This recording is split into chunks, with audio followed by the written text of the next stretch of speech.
사탄에게 우리를 흔드는 가장 큰 무기가 있다고 합니다. 그게 뭐냐면 디프레션이에요. 디프레션. 모든 것을 의욕상실하게 만드는 그 마음. 근데 그 반대로 우리 하나님은 언제든지 우리에게 생기를 불어주시는 분이에요.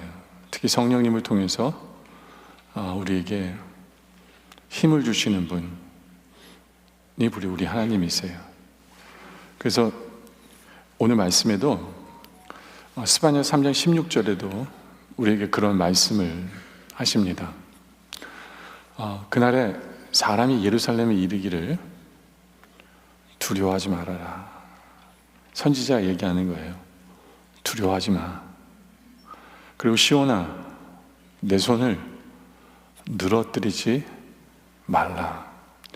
그 손을 늘어뜨리지 말라라는 말은요, 또 다른 말로 하면 기죽지 마 라는 적극적인 위로를 이야기하는 것입니다. 적극적인 위로를 이야기하는 거예요. 근데 어떤 면에 있어서는 스바냐서 앞부분을 읽으면 기죽을 수밖에 없어요. 기죽을 수밖에 없어요. 왜냐하면 스바냐 선지자가 스스로 이스라엘 백성들에게 머지않아 우리가 바빌론의 포로로 끌려갈 것이고 거기서 온갖 수모와 고난을 당할 거라고 경고하는 예언시가 스바냐서거든요. 이 선지자는 예레미야 시대의 같은 인물이에요. 눈물의 선지자 예레미야 선지자랑 같은 시대의 인물이에요. 그러니까 같은 메시지를 전한 사람이에요. 그러니까 이스라엘이 부패하고 우상 숭배해서 이제는 하나님께서 그들을 치실 것이고 결국에는 나라를 뺏기고 바벨론의 포로로 잡혀갈 것이라는 이런 메시지를 전한 부분이 스바냐서 앞부분이거든요. 기운 빠지죠. 기운 빠질 수밖에 없지 않아요? 그래? 그런데 스바냐서 3장으로 가서 얘기하시는 거예요. 야, 내 손을 늘어뜨리지 마.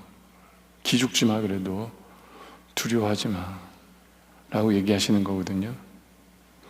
어떤 면에 있어서 저에게 있어서는 힘 빠지는 한 주였어요. 여러분에게도 이 얘기 들으면 힘 빠지는 한 주일 수도 있는데 그게 뭐냐면 이때까지 키모를 받고 있었는데 중간에 이제 중간 결과를 보거든요. 키모가 작동을 하는지 안 하는지 이제 MRI를 찍고 결과가 지난 주중에 있었어요. 근데 그 결과가 뭐냐면 암이 더 자랐대요.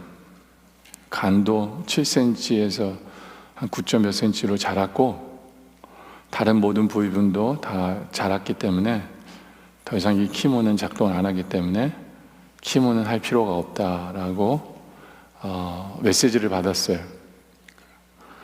근데 이제 문제는 이제 의사가 제 암은 이 희귀암이기 때문에 더 이상 쓸 약은 없대요. 더 이상 이제 의학적으로는 해볼 약은 없다라는 결론을 얻었어요. 네? 그래서 혹시라도 이제 고통이 가는 부분이 있으면 방사는 그 부분만은 이렇게 쏠 수는 있지만 치료는 더 이상 치료를 위해서는 할 수 없는 것은 아무것도 없다라고 이제 의사가 이제 저를 빠이 했어요. 그 이야기를 듣는데 어떻게 보면 힘이 빠지지만 어떻게 보면 마음은 굉장히 평안했어요. 아, 이제는 정말 하나님께만 맡기고 가는구나. 혹시라도 하나님이 살려주시기로 결정을 하시면 정말 그건 하나님이 하신 거예요. 왜냐면 저는 이제는 의학은 포기를 한 거니까 지금 이제 그 상태예요. 그래서 이제 하나님께만 맡기고 나아가는 상황이 됐죠. 그러니까 인간적으로 보면 김 빠지고 기운 빠지는 기죽을 수 있는 시간인데 어떻게 보면 저한테도 말씀하시는 거예요. 시온아, 내 손을 늘어뜨리지 마라. 기죽지 마.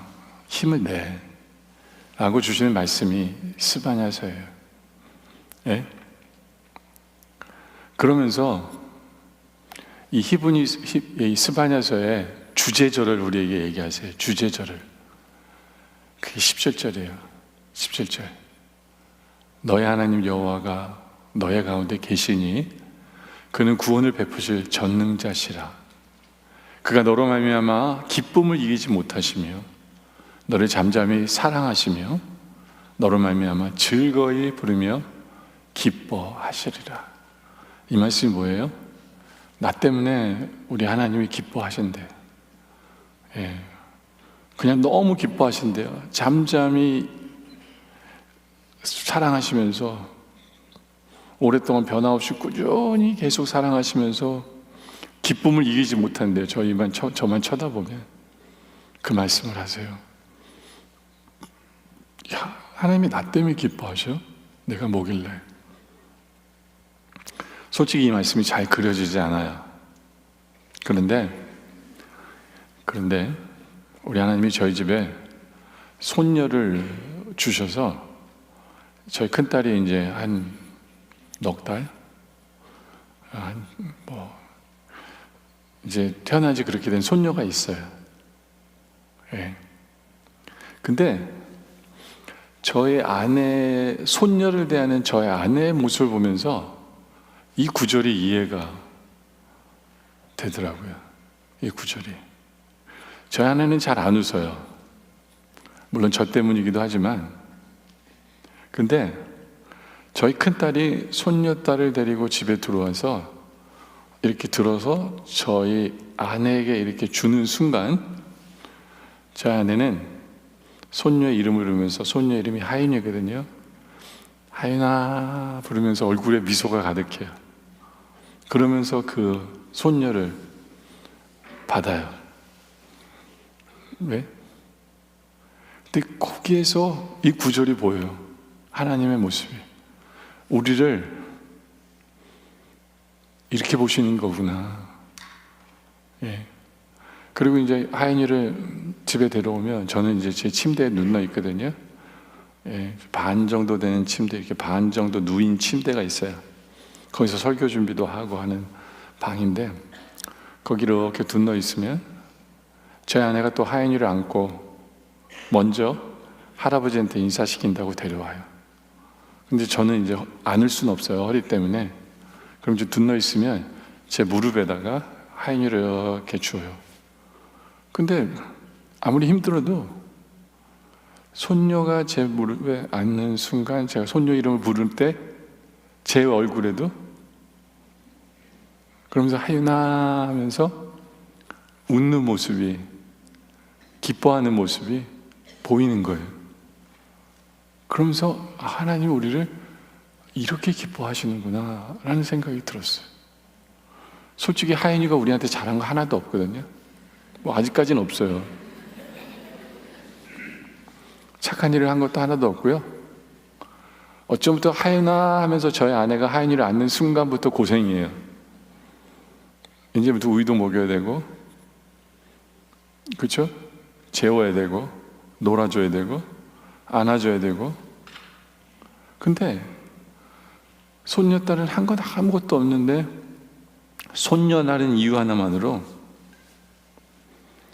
그 하인이를 안으면서 모든 표정과 얼굴과 마음과 이 모든 게 그냥 기뻐요.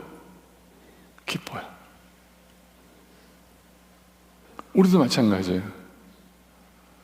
그냥 택한 자녀라는 그 이유 하나만으로 우리 한 건 아무것도 없는데, 오히려 우리는 죄밖에 지은 게 없는데, 우리는 자격도 없는데 하나님이 우리를 이렇게 안으시는구나.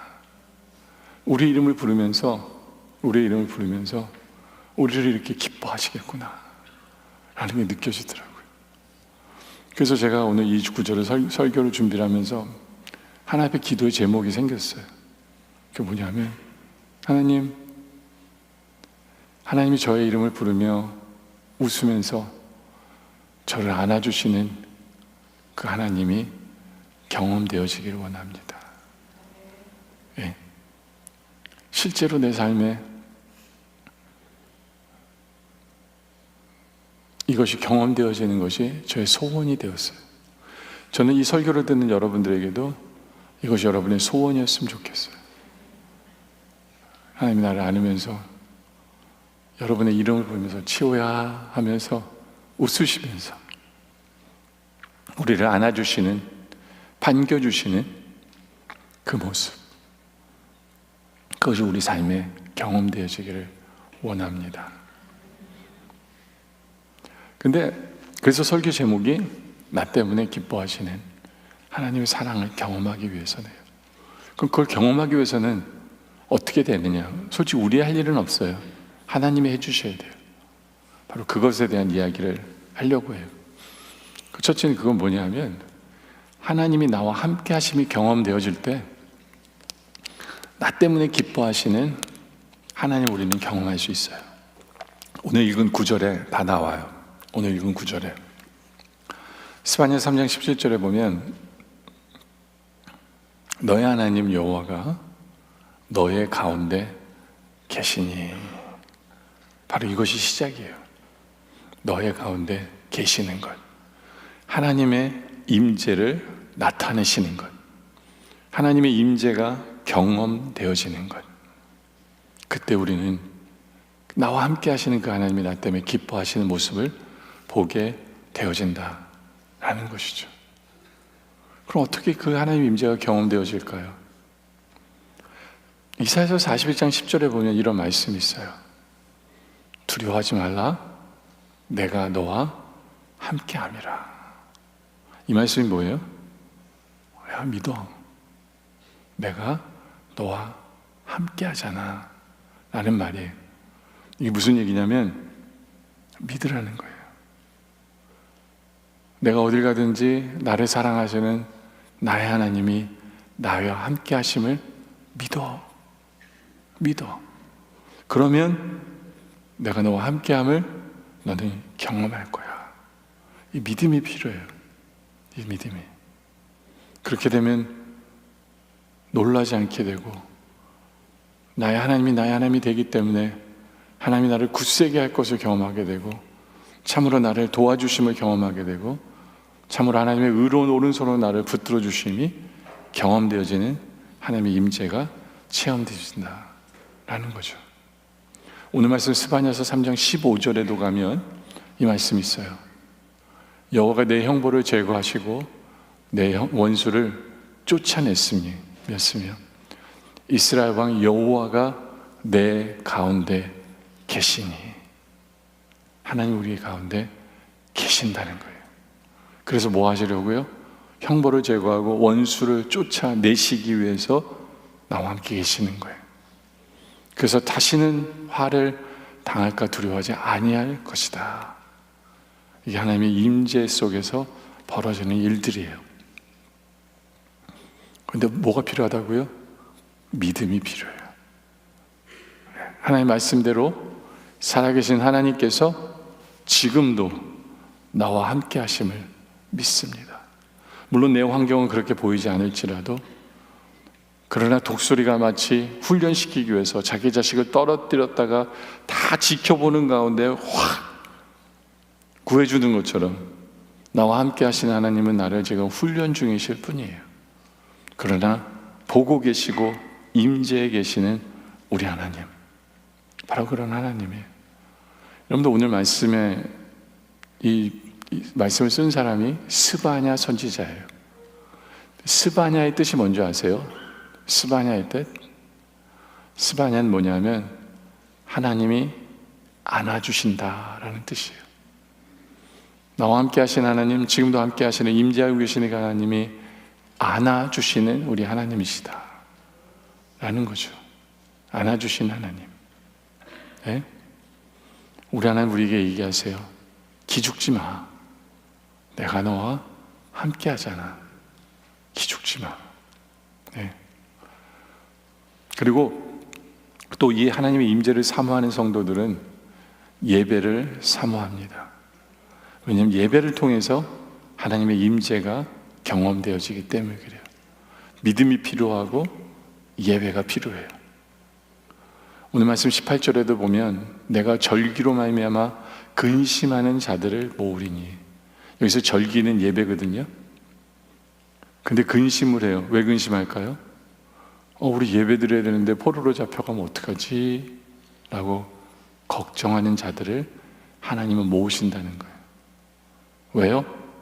하나님은 포로로 잡혀가도 예배 드리게 하시기 때문에. 왜요? 예배를 통해야 이들에게 하나님의 임재를 나타내실 것이기 때문에 하나님은 이들에게 이 말씀을 하시는 거예요. 네. 여러분들, 하나님의 임재를 사모하신다면 예배를 사모하시기 바라요. 네. 그럴 때 하나님의 임재가 경험되어지고, 그럴 때 하나님의 임재를 경험한 성도들은 이게 최고다라고 얘기해요. 예수 믿으면서 최고가 뭐냐라고 물으면 하나님이 나와 함께 하심을 경험할 때다 라고 고백할 수 있는 거예요. 존 웨슬리가 1781년 3월 1일 88세 일기로 마지막 숨을 거둡니다. 근데 이제 그가 죽어가는 모습을 그의 제자들이 바라보며 정말 하나님을 위해서 큰 일을 한 사람이기 때문에 그가 죽어가면서 어떤 이야기를 하나라고 듣고 싶어 했어요. 근데 그가 죽어가면서 제일 많이 했던 얘기가 뭐냐 하면 이거예요. Nothing but that God is with us. 이 말을 제일 많이 했어요. 무슨 말이에요? 하나님이 우리와 함께 하신다는 사실 이외에는 할 말이 없다. 하나님의 임재를 늘 체험하며 사는 사람의 고백이었어요. 그리고 마지막으로 죽어가면서 마지막 한 얘기가 뭐냐면 The best of all, God is with us. 이 세상에서 가장 좋은 건 하나님이 우리와 함께 하신다는 사실이다. 전 여러분들도 이 간증이 있기를 원해요.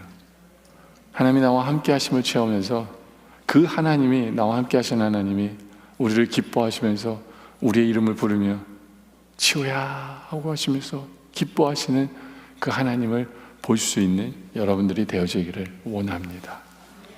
두 번째는 나 때문에 기뻐하신 하나님을 경험하기 위해서는 우리 삶 가운데 베푸시는 구원을 경험할 때 우리는 그것을 볼 수 있어요. 오늘 말씀에 있어요. 17절에 너의 하나님 여호와가 너의 가운데 계시니 그는 구원을 베푸실 전능자이시라. 구원을 베풀어 주시는 우리 하나님. 여러분들, 이 구원이라는 건요, 두 가지의 의미가 있어요. 하나는 우리의 영혼을 구원하셔서 우리로 천국 가게 하시는 하나님의 구원이 한 뜻이고요. 또 하나의 구원의 역사는 뭐냐면 우리의 삶 가운데 어려우면서 고통 속에서 건져내시는 그 하나님도 우리를 구원하시는 하나님이다라고 우리는 표현을 해요. 표현을 합니다. 바로 구원은 이 두 가지 의미가 다 포함되어져 있는 거예요. 우리 하나님 우리를 그렇게 구원하시기 위해서 우리 하나님 어떤 분이시냐? 바로 전능자이시다. 그는 구원을 베푸실 전능자 되세요. 전능자라는 건 뭐예요? Almighty God. 못하실 능력이 없으실 하나님, 모든 것을 하실 수 있는 능력이 있으신 우리 하나님, 나의 하나님, 바로 그 하나님의 구원을 체험하는 여러분들이 되어지길 원해요. 데이비드 위킨스라는 분이 The Cross and the Switchblade라는 책을 썼어요. 그 제목의 뜻이 십자가와 칼이라는 뜻이에요. 그 안에 보면 이런 얘기가 나오는데 이 스토리 안에는 구원과 두 가지의 구원이 다 들어있는 것을 보게 돼요. 무슨 얘기냐면 이 목사님이 강대상에서 늘 주일이면 설교를 했어요. 근데 이 목사님의 설교를 지겨워한 깡패 두목이 있었어요. 니키 크루즈라는 깡패 두목이 있었어요. 근데 어느 날 목사님이 설교하시는데 칼을 들고 들어왔어요. 목사님을 죽이겠다고 칼을 들고 들어옵니다. 그러면서 얘기합니다. 나는 당신이 예수님에 대해서 설교하는 게 지긋지긋합니다. 하나님 우리를 사랑하신다는 말조차도 우리는 지긋지긋합니다. 당신이 한마디만 더하면 나는 이 칼로 당신을 난도질할 것입니다. 그러면서 경고를 내려요. 그 말을 들은 그 윌킨스 목사님이 사랑스러운 말투로 그분에게 이렇게 얘기해요. 그래요? 그럼 지금 저를 당장 죽이십시오. 그러나 당신이 나를 이 칼로 가루를 대게 하더라도 좋습니다. 그러나 나는 물론이고 우리 하나님은 여전히 당신을 사랑하실 것입니다. 라고 이 목사님이 이 캉페에게 얘기했어요. 근데 이때까지 전혀 듣지 않던 이 니키 크루즈라는 이 사람이 갑자기 그 말씀에 무너져서 변화된 거예요. 결국은 이 사람이 목사가 됐어요. 니키 크루즈는 사람이. 바로 이 사건은 두 가지 구원이 다 있어요. 니키 크루즈라는 사람을 구원해 주시는 우리 하나님의 사랑, 또 다른 건 그 모든 생명이 걸린 순간에도 구원해 주시는, 그래서 살려주시는, 위험에서 벗어나게 해주시는 그 하나님의 구원하심이 이 안에 다 들어있어요. 우리 하나님의 구원하심은 이 두 가지가 다 병행되어진다 라는 것을 기억하시기 바라요. 예. 그렇기 때문에 이 두 가지를 구원을 베푸실 전능자이시다라는 간증이 여러분에게 있기는 원합니다. 여러분, 성경에는요 언제나 회복의 메시지를 주세요. 근데 이 회복이 구원이에요. 회복은 우리의 영혼을 회복시켜서 천국시키게 하시고, 예? 우리의 문제를 회복시켜 주시는 하나님, 그래서 원래대로 돌아가게 하시는 하나님, 바로 회복이라는 단어에도 구원이라는 단어가 다 포함이 되어져 있습니다. 오늘 말씀에 이스라엘 백성들 정말 안타까운 심정에 들어있어요. 그러나 하나님의 구원하심이 19절부터 써 있어요. 그때 내가 너를 괴롭게 하는 자를 다 벌하고 저는 자를 구원하고 쫓겨난 자를 모으며 온 세상에서 수욕받는 자에게 칭찬과 명성을 얻게 하리라. 이게 구원이에요. 내가 그때 너희를 이끌고 그때 너희를 모을지라.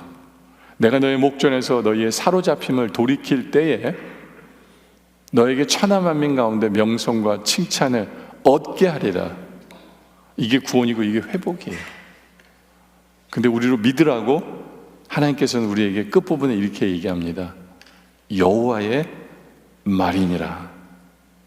우리 하나님 말씀하셨어요. 우리에게 구원을 베푸신 하나님이 맞다라고, 두 가지의 구원을 베푸신 하나님이 맞다라고 말씀을 하셨어요. 우리는 이것을 믿고 이것을 경험하기를 소원하는 여러분들 되시길 바랍니다.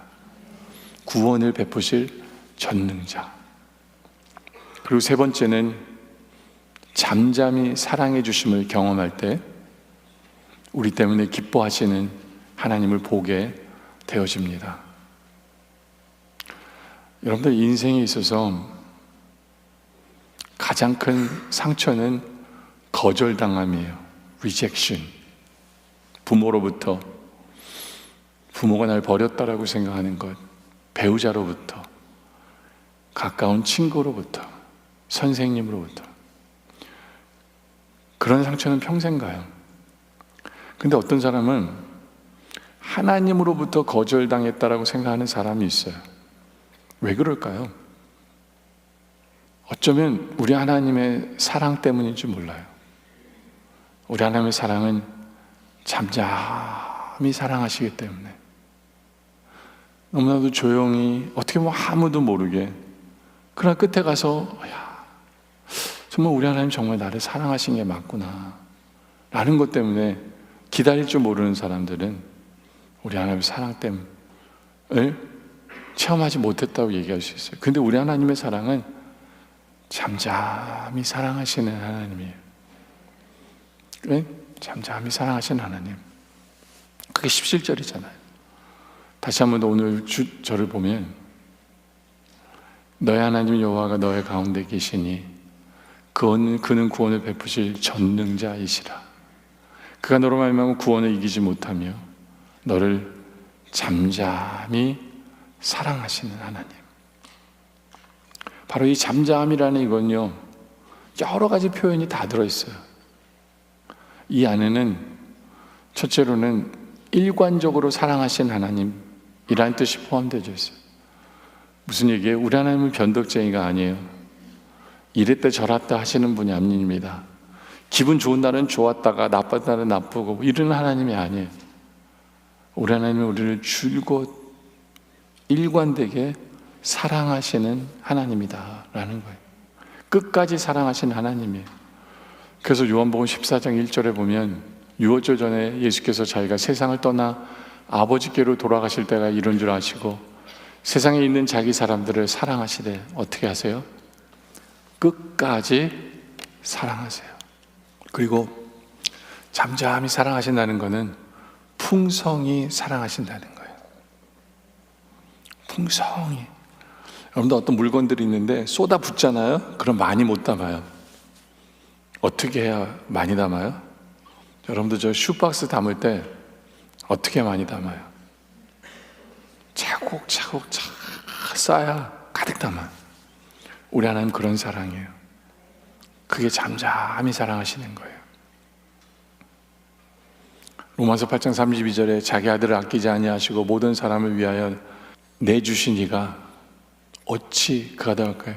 모든 것을 우리에게 주시지 아니하겠느냐. 모든 것을 주시는 풍성하신 사랑이세요. 세 번째는 무조건 사랑하세요. 무조건. 내가 죄를 졌기 때문에 날 사랑하지 않으실 거야. 착각하지 마세요.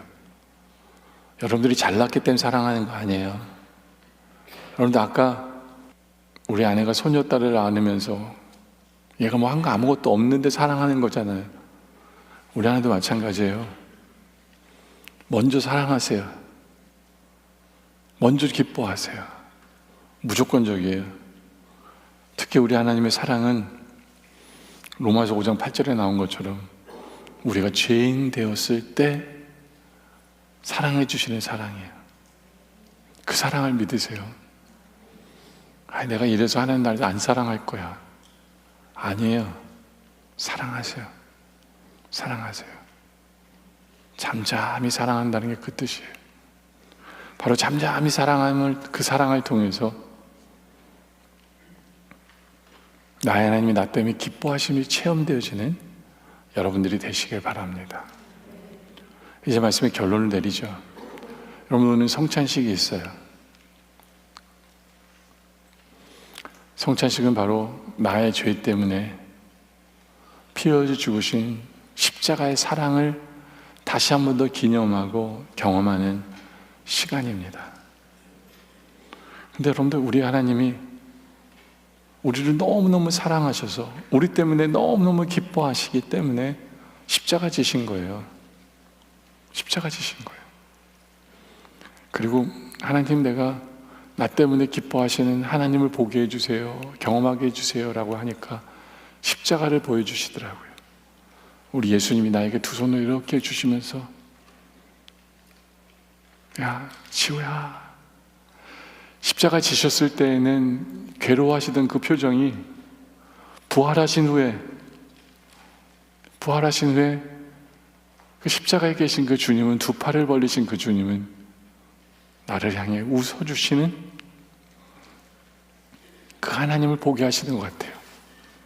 십자가에서. 여러분, 이 성찬식을 통해 바로 그 주님을 경험할 수 있는 여러분들이 되시길 바랍니다. 하나님의 임재가 경험되어지고 나에게 구원을 베푸실 전능자의 되심이 경험되어지므로, 그리고 잠잠히 나를 사랑하시는 그 주님이 경험되어짐으로 말미암아 나에게 두 팔을 벌리시며 우리의 이름을 부르시고 지호야 라고 웃어주시는, 기뻐하시는 그 주님이 경험되어지는 오늘의 성찬식 되어지시길 주님의 이름으로 축원합니다.